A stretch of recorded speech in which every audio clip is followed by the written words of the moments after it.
बिस्मिल्लाहिर्रहमानिर्रहीम। अस्सलाम वालेकुम नाज़रीन, मैं हूं राशिद यकूब खान और दुनिया की सबसे बड़ी जमहूरियत का दावेदार हिंदुस्तान इस वक्त पूरी दुनिया के सामने तमाशा बना हुआ है। जो कुछ कश्मीर के अंदर वो कर रहा है उसकी वजह से कश्मीर के अंदर बढ़ती हुई नफरत का उसको सामना है। पाकिस्तान को और ओवरसीज कश्मीरियों को क्या स्टेप्स लेने चाहिए, किस हद तक जाना चाहिए ताकि दुनिया के सामने मज़ीद बेनकाब हो और मजबूर हो ताकि कश्मीर का जो फैसला है वो करने में आसानी भी हो। आज हमारे पैनल में मौजूद हैं नौरीन फ़ारूक इब्राहिम साहिबा जो मेंबर कौमी असम्बली हैं और उसके साथ साथ मेंबर कश्मीर कमेटी भी हैं। आपको खुशामदीद। और उनके साथ तशरीफ़ रखते हैं राजा नजाबत साहब, आप चेयरमैन हैं जम्मू कश्मीर तहरीक खुद इरादियत के। आप दोनों को खुशामदीद। और मैडम क्या कहेंगी कि जो बढ़ती हुई नफ़रत है कश्मीर के अंदर उसको लेके आप जो हिंदुस्तान की जारियत है पाकिस्तान को मज़ीद क्या स्टेप्स लेने चाहिए? देखिए जी, हिंदुस्तान की इस वक्त मौजूदा सूरत हाल आप देखें कि जो उसके जितने भी हमसाया ममालिक हैं उसके साथ उसके ताल्लुकात बिल्कुल अब ख़त्म होने को हैं। उन्होंने चाइना के साथ उनके ताल्लुकात देख लें, नेपाल के साथ देख लें, और हिंदुस्तान के अंदर जो माइनॉरिटीज़ हैं इस वक्त वो हिंदुस्तान बिल्कुल ही एक बंद गली में जा चुका है, हम ये कह सकते हैं, क्योंकि तमाम माइनॉरिटीज़ जितनी भी हैं वो गैर महफूज अपने राइट्स के ऊपर उनको उनके हक नहीं दिए जा रहे। इंडिया ने जो पिछले 70 साल में जो पूरी दुनिया को एक सेकुलरिज्म का ख्वाब दिखाया और ये बताया कि हम इतनी बड़ी डेमोक्रेसी हैं, आज वहाँ पर कोई भी हम मुसलमानों की बात नहीं करते, वहाँ सिख हैं, ईसाई हैं, दलित हैं, वो जितने भी हैं उन सबको उनके राइट्स महफूज नहीं हैं। और इंडिया एक प्योरली एक हिंदू स्टेट की तरह उभरती हुई नज़र आती है। जो हिंदेवता की जो आइडियोलॉजी है इस वक्त पूरी इंडिया के अंदर उसी पे काम हो रहा है। उनके आप देखें बाबरी मस्जिद का जो फैसला आया उसको वो भी बिल्कुल जस्टिस पे मबनी नहीं था।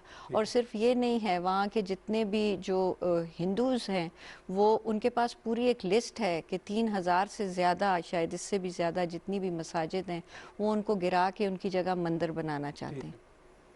तो इस वक्त यही सिचुएशन है और दुनिया को ये देखना चाहिए कि हिंदुस्तान जो है वो किस तरह जहाँ ह्यूमन राइट्स वायलेशंस हो रही हैं। राय साहब आप क्या कहेंगे कि जिस तरह मैडम ने फरमाया कि एक हिंदुत्वा स्टेट बनाना चाह रहा है और क्या दुनिया इस मंजरनामे को देख नहीं रही कि ये ख़तरनाक अमल है? देखिए जी, मैं समझता हूँ कि हम लोग बेसिकली चूँकि रियासत जम्मू व कश्मीर की आके खुदारादियत की एक मुहिम चलाए हुए हैं, उसी कैंपेन का हिस्सा हैं जो हमारे बुज़ुर्गों ने 1932-31 से शुरू की थी। और रियासत की आज़ादी की उस तहरीक में हमारी बेशुमार कुर्बानियों के बावजूद दुनिया इस बात को इसलिए आज से देखती थी कि ये दो मुल्कों का झगड़ा है, इलाके का झगड़ा है। हिंदुस्तान ने उस अंदाज़ में हमारे ख़िलाफ़ प्रोपगंडा किया था जी कि ये पाकिस्तान की तरफ से है। ठीक है। लेकिन पिछले 30 साल में जो कुछ हिंदुस्तान ने कश्मीर की वादी के अंदर किया, जो कंट्रोल लाइन पे किया, उसका नतीजा ये है जी कि आलमी सतह पर, अवामी सतह पर, सियासी सतह पर और पार्लिमानी सतह पर तो बेशुमार लोगों ने भारत को नंगा किया है। इंसानी हकूक़ की तंजीमों ने नंगा किया है, इंसानी हकूक़ के कमीशन ने रिपोर्टें शाया की हैं, पार्लियामेंट के पार्लियामेंट्री ग्रुपों ने रिपोर्टें शाया की हैं। हिंदुस्तान की इस वक्त जो पोजीशन है, जिस तरह आपने ख़ुद कहा कि पाकिस्तान के मुकाबले में हिंदुस्तान आइसोलेट है। एक ज़माने में ये कहा जाता था जी कि पाकिस्तान आइसोलेट है, लेकिन मैं समझता हूँ कश्मीर के अंदर जो कुछ उसने किया, अपनी अक़लियतों के साथ जो कुछ उसने किया, उसका ये नतीजा निकला है कि आज हिंदुस्तान आइसोलेट भी है, हिंदुस्तान की मजम्मत भी हो रही है। आज अमेरिका और बरतानिया और यूरोप के बाद ऐसे हल्के जहाँ से हिंदुस्तान के हक़ में बातें आती थीं आज उसके ख़िलाफ़ आ रही हैं। तो उस सारी चीज़ में मैं समझता हूँ बहुत बड़ी कुर्बानी है कश्मीरियों की, इस तरफ की भी, बाहर से भी, आज़ाद कश्मीर के अंदर से भी, और पाकिस्तान में बसने वाले कश्मीरी भी और बैरूनी ममालिक में बसने वाले कश्मीरी हम जो हैं वो इस अज़म को लेकर आगे निकले हुए हैं कि हम रियासत जम्मू व कश्मीर की आज़ादी की उस तहरीक को अपनी मंतकी अंजाम तक पहुँचाने और भारतीय जारियत, भारतीय की तरफ से इंसानी हकूक़ की खिलाफ वर्जियों को आलमी सतह पर हर प्लेटफार्म पर पहुँचाएँगे, हर पार्लिमानी अवान में पहुँचाएँगे, हर दारुल-हुकूमत में मुज़ाहिरों के ज़रिए, सेमिनार्स के ज़रिए, कॉन्फ्रेंसेस के ज़रिए इंशाअल्लाह इसको उजागर करते रहेंगे। बिल्कुल सही है मैडम। जिस तरह राया साहब ने फरमाया कि हर माज पे हमें लड़ना होगा, सफारती माज पे हमें किन इक़दामात की ज़रूरत है? देखिए, सबसे ज़्यादा तो हमें अवेयरनेस की ज़रूरत है। दुनिया को ये बताने की ज़रूरत है कि एक्चुअल सिचुएशन क्या है, क्योंकि दुनिया वाले इससे बेखबर हैं और हमें उसको इस तरीके से प्रोजेक्ट करना है, उसको हमें दुनिया को ये बताना है कि जिस ह्यूमन राइट्स की आप बात करते हैं, जहां आपके यहाँ आज जानवरों के हकूक़ हैं, आप हर चीज़ के हकूक़ आपने मुकर्रर कर रखे हैं, तो क्या ये इंसान नहीं है, क्या इनका हक नहीं है? और वो उनकी डिमांड क्या है कि वो अपना हक के खुद इरादियत मांगते हैं। तो जैसे राजा साहब ने कहा कि इसमें ये बायलैटरल इशू नहीं है, इसमें हम 3 स्टेक होल्डर्स तो हैं ही हैं, पाकिस्तान है, इंडिया है और जम्मू कश्मीर के लोग हैं। सबसे ज़्यादा तो कुर्बानियाँ वही दे रहे हैं और वही ये जुल्म व सितम सह रहे हैं। तो इन सब के साथ बैठ के एक कंसेंसस के साथ हक़ खुद इरादियत जो उनका हक है, उस पर हमें ज़ोर देना होगा यूनाइटेड नेशंस को कि वो इनके लिए करें। लेकिन बरतानिया में इस इशू को किस तरीके से देखा जा रहा है जब आप कश्मीरी पाकिस्तानी वहाँ इस इशू को लेके बाहर निकलते हैं? जी, जिस तरह मैंने पहले कहा कि कश्मीरी और पाकिस्तानी तो अपनी तरफ से बहुत ज़ोर लगा रहे हैं, लेकिन वो इज्तमाही कोशिशें भी हैं और इनफरादी कोशिशें भी हैं, लेकिन वो हुकूमती सतह पर नहीं है, वो पार्लिमानी सतह की हैं। मेरी हुकूमत पाकिस्तान और वजारत ख़ारजा से ये रिक्वेस्ट होगी कि वो जिस तरह OIC में जाकर हमने हमारी भरपूर नुमाइंदगी की, जिस तरह हुकूमत हिंद में जाकर हमारी प्राइम मिनिस्टर साहब ने भरपूर नुमाइंदगी की, इस तरह अब इस वक्त की ज़रूरत ये है जी कि पाकिस्तान की पार्लिमानी पार्टियाँ, पाकिस्तान की हुकूमत, पाकिस्तान की वजारत ख़ारजा एक मुश्तरका स्टैंड लेकर बाहर निकलें, तो दुनिया के हर दारुल हुकूमत में जाएँ, वज़ीर ख़ारजा वज़राए ख़ारजा से मुलाकातें करें, पार्लिमानी मेंबरान पार्लियामेंट के लोगों से मुलाकातें करें। मैं समझता हूँ कि हमने पिछले कुछ दिनों से एक मुहिम का आगाज़ किया है, जिसमें हमारे साथ मोहतरमा नूरीन आरफ साहिबा भी और बाकी कुछ हमारी ख़वातीन पार्लियामेंटेरियन और सूबाई असम्बली के मेंबरान भी और गवर्नर साहिबान भी। हमें सूबा सराद के गवर्नर से भी सपोर्ट मिली है, हमें पंजाब के गवर्नर से भी सपोर्ट मिली है, सदर रियासत सरदार मसूद खान से भी सपोर्ट मिली है, और हम इसको इंटरनेशनली पार्लिमानी सतह पर लेकर जाना चाह रहे हैं और जा रहे हैं। और इंशाल्लाह इस इशू को जहाँ तक अवामी सतह का तल्लक है, वो तो वहाँ कुर्बानियाँ लोग दे रहे हैं जानों की, यहाँ हम वक़्त की और मैं समझता हूँ पैसे की कुर्बानी भी दे रहे हैं, लेकिन ज़रूरत इस अमर की है कि इस इशू को हुकूमती सतह पर और फिर हुकूमत के अलावा जो आज़ाद पाकिस्तान की और आज़ाद कश्मीर की अपोजिशन है, उनको भी एक मुश्तरका लाया अमल के तहत। हमने एक कॉन्फ्रेंस किया और इंसानी हकूक़ के हवाले से एक हफ्ते का पूरा प्रोग्राम तरतीब दिया है, ठीक है, और जिसमें इन्होंने भी शिरकत की। और शानदाना गुलजार खान जो कॉमनवेल्थ की वुमेन फोरम की चेयरपर्सन है, उन्हें भी ऑन बोर्ड किया है। उन्होंने भी कहा है मैं अपने तौर पर कॉमनवेल्थ में भी इसको रेज़ करूँगा। OIC में वज़ीर ख़ारजा और सदर रियासत गए थे, उन्होंने रेज़ किया। तो हमारी पूरी कोशिश है कि गवर्नमेंट पाकिस्तान इसको अग्रेसिवली ले, इसको बोल्ड अंदाज में लेकर जाए, बाहर जाएँ, और उस बाहर जाने में ये कोशिश करें कि रियासत जम्मू कश्मीर के उन बाशिंदों को, चाहे वो रियासत के अंदर नुमाइंदगी करते हैं, चाहे पाकिस्तान की हुकूमत में नुमाइंदगी करते हैं, पाकिस्तान की पॉलिटिकल पार्टीज में हैं, उनको जरूर ऑन बोर्ड होना चाहिए। सबको एक पेज पे आना चाहिए। एक कश्मीरी जो है वो एक बेहतर अंदाज में बात कर सकता है, इसीलिए हमने कोशिश की है कि पाकिस्तान के अंदर जो हमारे कश्मीरी नजात पार्लियामान। नूरीन साहब, आप क्या कहेंगे कि एक तरफ हिंदुस्तान के अंदर जो सूरत हाल है वो बिगड़ती जा रही है, जिस तरीके से आपने भी फरमाया, और दूसरी तरफ कश्मीर के अंदर जो बिगड़ते हुए हालात हैं वो नफ़रत बढ़ती जा रही है, हिंदुस्तान फिर मुकाबला कैसे करेगा इन नफ़रतों का? देखिए, हिंदुस्तान इस वक्त हम एक बहुत ही खुदगर्ज दुनिया में रह रहे हैं। हिंदुस्तान के अंदरूनी मामलात हैं वो दुनिया को ये पोर्ट्रे कर रहे हैं कि हमारे यहाँ अमन है, किसी किस्म की कोई ख़राबी नहीं है। इवन वो मकबूजा कश्मीर को भी इसी तरह दुनिया के सामने पोर्ट्रे करते हैं। पाकिस्तान के लिए सबसे ज़्यादा जो करने का काम है वो यही है कि हमें दुनिया को कंपैरिजन दिखाना है कि आज़ाद कश्मीर में क्या हो रहा है और मकबूजा कश्मीर में क्या हो रहा है। अगर वो उसको पाकिस्तान ऑक्युपाइड कश्मीर कहते हैं तो इंडियन ऑक्युपाइड कश्मीर का देख लें, ताकि ये दुनिया को ये समझ आए कि जो इंडिया की जो मक्कार मकरूज चेहरा है उसको हमें बेनकाब करना है। तो इसी की हमें काविश करनी चाहिए। जो कश्मीर कमेटी है, जिसका मकसद ही यही था कि हमें अपने पार्लियामेंटेरियंस को मुख्तलिफ दुनिया के पार्लियामेंट्स में भेजना है और उनको बताना है कि एक्चुअल ग्राउंड सिचुएशन क्या है।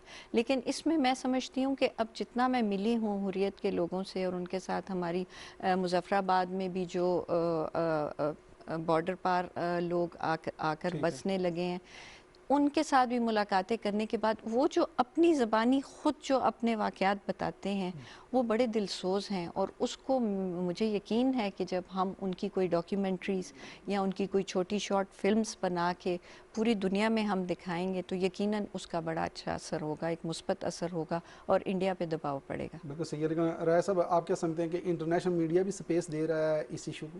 देखिए, इंटरनेशनल मीडिया के पास आज के मादी दौर में जो जिस किस्म की खबरें उन्हें चाहिए होती हैं, शायद वो हमें हमारे बरसगीर से उन्हें नहीं मिलती। लेकिन हमारी भी एक ज़रूरत है कि हम लोग उसको टारगेट करें, इंटरनेशनल मीडिया को भी टारगेट करें।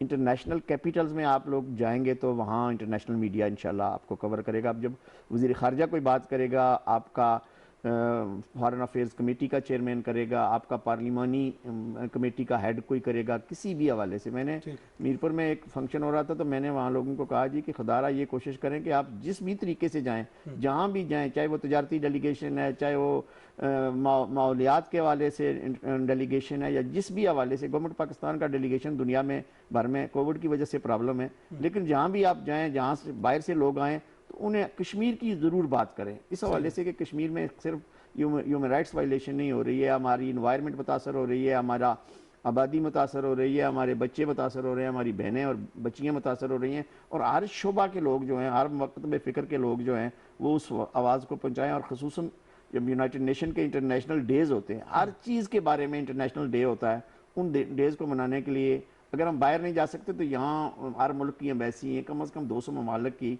सफारत खाने हैं, यहाँ उन लोगों तक आवाज़ पहुँचानी चाहिए, रेगुलर उनको ब्रीफिंग देनी चाहिए, वजारत ख़ारजा को भी देनी चाहिए और पार्लिमान के लोगों को भी देनी चाहिए, और पार्लिमानी कमेटियों को ज़्यादा एक्टिव होना चाहिए। जैसे राय साहब ने जिस तरह ख़वातीन की मैंने बात की कि वहाँ बेरुमती हो रही है, तशद्दुद का वहाँ उनको सामना आया और उनके सामने उनके बच्चों को, उनके भाइयों को शहीद किया जा रहा है, क्या अपील करेंगी अक़वाम आलम से? अक़वाम मुत्तहिदा ये सारी चीज़ें देख भी रहा होता है, वहाँ जो वो लीडर हैं वो आंसू बहा रहे होते हैं, लेकिन एक्शन नहीं हो रहा। देखिए, इसमें यही है कि ये एक सवाल है, ये एक बहुत बड़ा एक सवालिया निशान है कि अगर किसी मुसलमान मुल्क में किसी गैर मुस्लिम अक़लियत के ऊपर अगर इस तरह का जुल्म हो रहा होता तो आप देखें पूरी दुनिया में एक तूफ़ान बर्पा हो जाता। और इसी तरह के उनके सामने हमें इस तरह की ये एक पेश करनी होगी रेजोल्यूशन कि ये आप इसका कंपैरिजन करें, और जो ह्यूमन राइट्स की जो वो बात करते हैं उसकी सख्त खिलाफ वर्जियाँ हो ही रही हैं, लेकिन बात सिर्फ ये है कि हमें बहुत ज़्यादा मुत्तहिद होने की ज़रूरत है।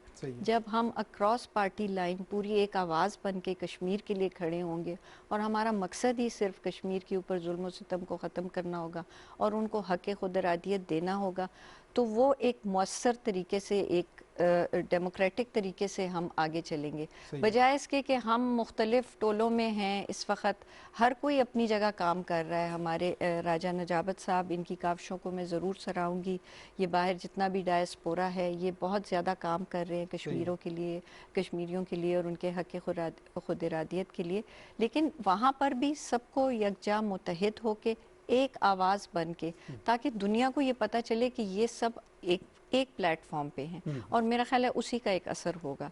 बिल्कुल सही है। सब जो आलमी तंजीमें इंसानी हकूक़ की, आप समझते हैं कि आलमी तंजीमें उस तरीके से मौसर किरदार अदा कर रही हैं? 3 दफ़ा 2018 में, 2019 में, 2020 में जनेवा से ह्यूमन राइट्स काउंसिल से रिपोर्टें आना, उसके कमिश्नर का बोलना कश्मीरियों के हक़ में, और बरमला इंडिया की मजम्मत करना, ये बहुत बड़ी अचीवमेंट है उन लोगों की जो वहाँ जनेवा जाते रहे हैं, वो लोग जो यूरोप के अंदर काम करते हैं, और उसी तरह जिस तरह यहाँ से भी कुछ लोगों ने, कुछ अदारों ने, कुछ तंजीमों ने, जिसमें ख़ुसूसी तौर पर मैं हुर्रियत कॉन्फ्रेंस के उन रहनुमाओं का KIIR का मशकूर हूँ कि उन्होंने उसको मुवस्सन अंदाज में पेश किया, जिसका ये हमें रिज़ल्ट मिल रहा है। बैनुल-अक़वामी NGOs की तरफ से बहुत सपोर्ट मिल रही है, लेकिन जो हमारे लिए सबसे बड़ी रुकावट है वो है हुकूमतें। हुकूमतें अपने माली मफादात देख रही हैं, बैनुल-अक़वामी माज देख रही हैं, बैनुल-अक़वामी सफारतकारी देख रही हैं, लेकिन इस सारी चीज़ के बावजूद जिस तरह कश्मीर के अंदर लोगों ने एक तैयार किया हुआ है कि रियासत जम्मू कश्मीर में जब तक हमें अपना हक़ खुद इरादियत नहीं मिलता, आज़ादी नहीं मिलती, उस वक्त तक हम कुर्बानियाँ देते रहेंगे।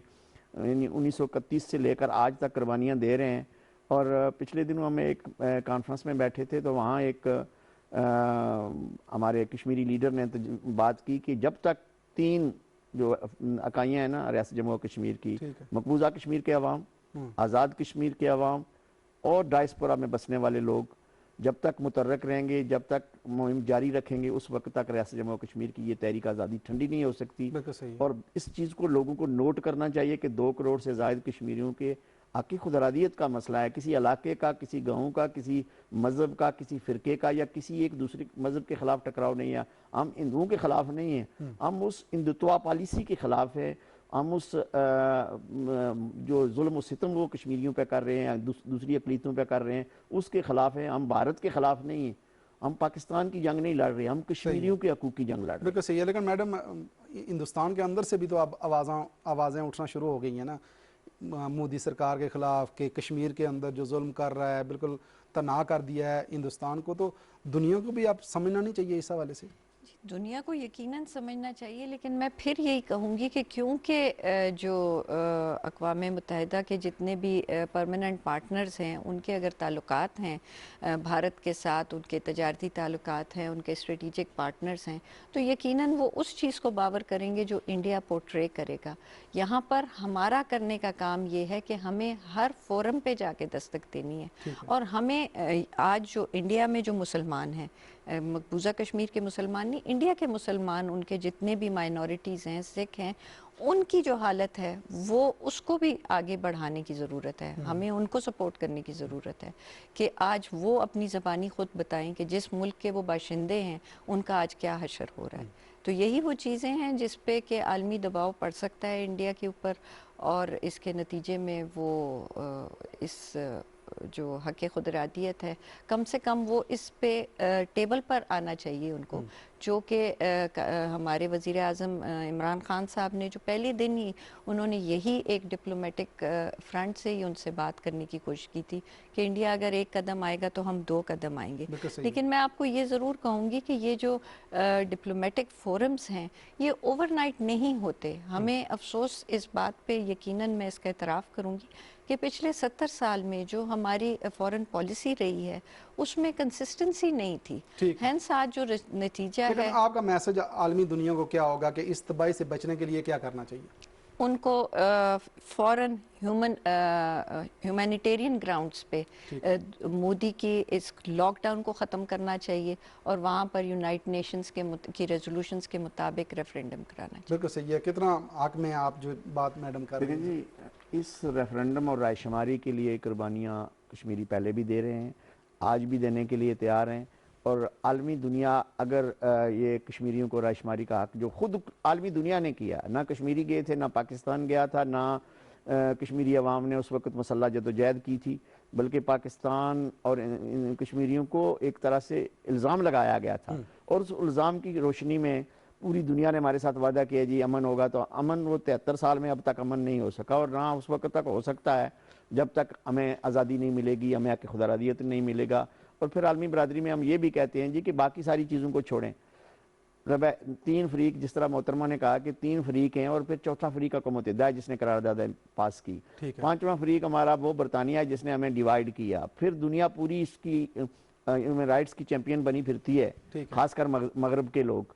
तो इंडिविजुअल लेवल पे तो लोग हमें सपोर्ट करते हैं, लेकिन हुकूमती लेवल पे उनकी खामोशी जो है, मुजरमाना मैं समझता हूँ खामोशी जो है वो बहुत बड़ा जुल्म है। और भारत के वो हम एक तरह से इनडायरेक्टली सपोर्ट कर रहे हैं, बजाय इसके कि वो भारत की मजम्मत करें। उनकी खामोशी जो है वो, यही जो सपोर्ट है पूरे खित्ते की तबाही का बायस बन सकती है। मैसेज आप क्या देंगे फिर इस मैं समझता हूँ जी कि एक अफगानिस्तान में वो अमन चाहते हैं, अगर पाकिस्तान और बरसगीर में अमन चाहते हैं तो बैरूनी ममालिक दुनिया को, बैरूनी दुनिया को ये एहसास करके इस मसले को हल करवाना चाहिए, क्योंकि इसके बगैर इस रीजन में अमन नहीं हो सकता। और अगर इस रीजन में अमन ना होगा तो पूरी दुनिया का अमन खतरे में है। मैडम आपका शुक्रिया, आपने टाइम दिया, राय साहब आपने टाइम दिया, बहुत शुक्रिया जी। नाज़रीन, प्रोग्राम आपने देखा, और दुनिया अगर अमन चाहती है इस खित्ते में तो मसला कश्मीर का हल बहुत ही ज़रूरी है। इसी के साथ ही राशिद याकूब खान को दीजिए इजाज़त। अल्लाह ने